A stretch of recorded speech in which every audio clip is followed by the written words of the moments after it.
Hey there, boys and girls. Welcome back to Writer's Workshop.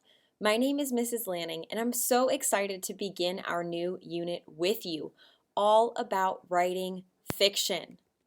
Now, writer's fiction, that may be a word that you're familiar with. Maybe you've read some fiction stories.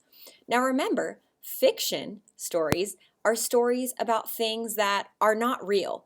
Maybe they could happen, but they're usually about made up, make believe, pretend people and situations. So, realistic fiction stories seem like they're real. They could really happen, but you still get to make them up. Realistic fiction books tell stories about stuff that could happen, but really it's all stuff that you've pretended. Made up people, made up characters, and made up situations. And boys and girls, you pretend all the time. I know that when you play, you've pretended about all kinds of things. You've pretended about boys who find lost dogs, girls who stand up to bullies, and you've pretended all sorts of other stories too. Well, guess what? We are going to get serious about pretending in our own writing.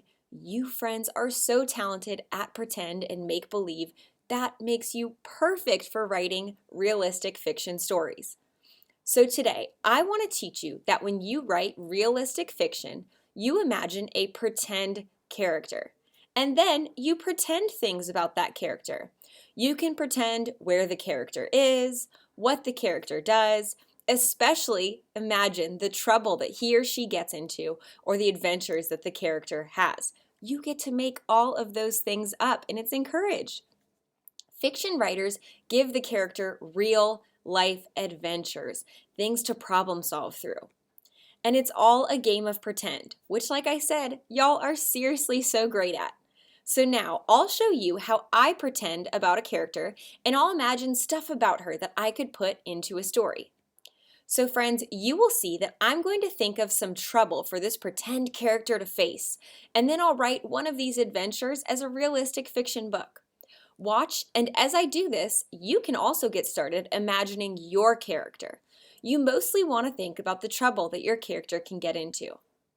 Each of you friends may do this differently. For me, I first imagine a name and a place. You can do the same thing if that helps you get started. Because remember, we're writing realistic fiction. We're not writing about ourselves and our life, but we're writing made up stories, pretend stories about pretend people. So, I've always wished my name was Gretchen, and I've always wished that I could live in a treehouse in the forest.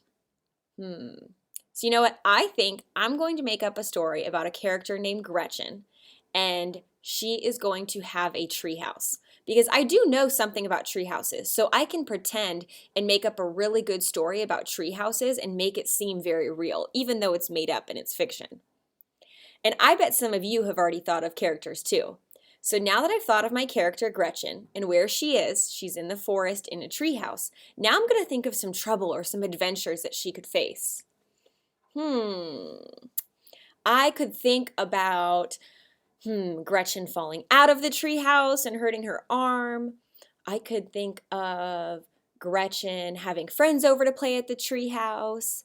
I could think of Gretchen playing games in her treehouse.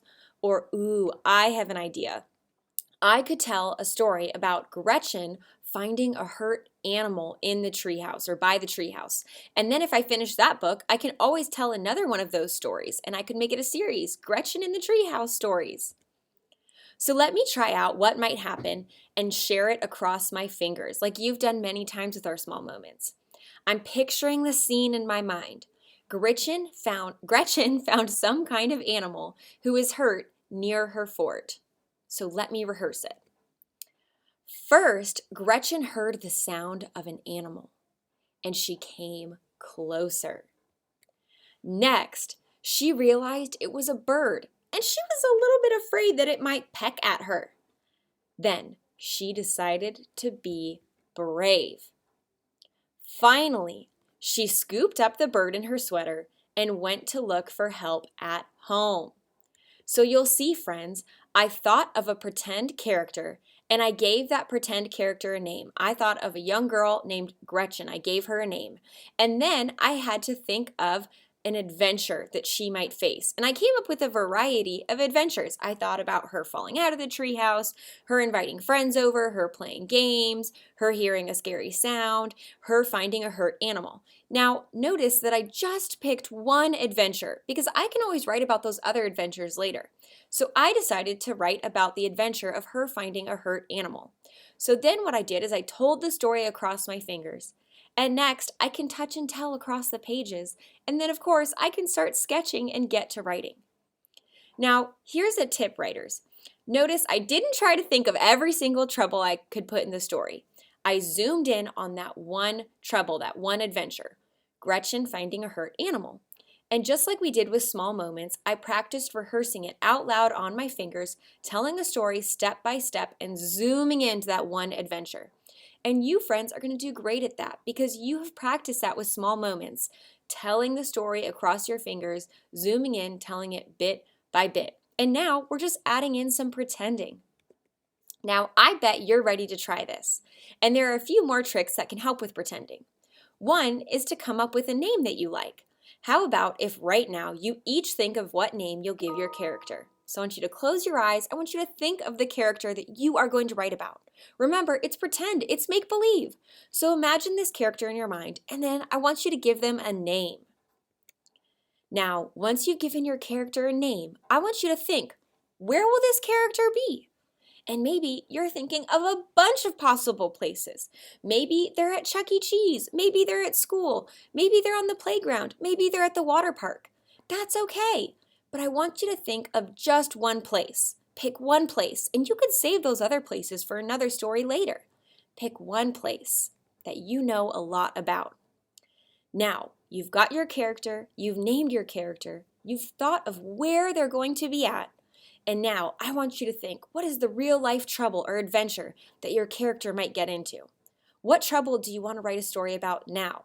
You might think of a bunch of different situations that your character could get into. Save all of those for later and remember to just pick one. Writers, earlier this year, you wrote so many personal stories about yourself. Remember to do all that you already learned to do about telling small moment stories. For example, you learned when writing a small moment story that it helps to touch and tell across the pages of your booklet or to tell the story across your fingers. I want you to take a moment to rehearse your story out loud. Maybe you do it with a stuffed animal, a partner, or maybe you share with a grown-up and you rehearse your story out loud. And then you can get ready to start writing and touch and tell across those pages. Remember, you're going to zoom in on one small moment of a pretend make-believe story and think of which of those stories you will tell. And where is your character at the beginning of the story? Remember to think seed, not watermelon. Zoom in on one small moment. For me, it was going to be when Gretchen found the bird and decided to rescue it. Writers, I bet you're ready to get started writing your realistic fiction books. I cannot wait to read them, and I've created a chart to help you. Remember, first you're going to think of a character, then you're going to give your character a name, and then you're going to imagine the adventures that your character is going to get into and pick just one, and then you can touch and tell and sketch and write. Remember to think where your character will be in the beginning of the story, and you can act it out and write it down quickly. All right, let's get started writing. I can't wait to see the characters you create and the trouble that they get into. I can tell you're going to be writing a lot of sentences on many pages, sharing about all of this made-up story about your character and the adventures that they find. It's your turn, friends. Until next time, writers go write.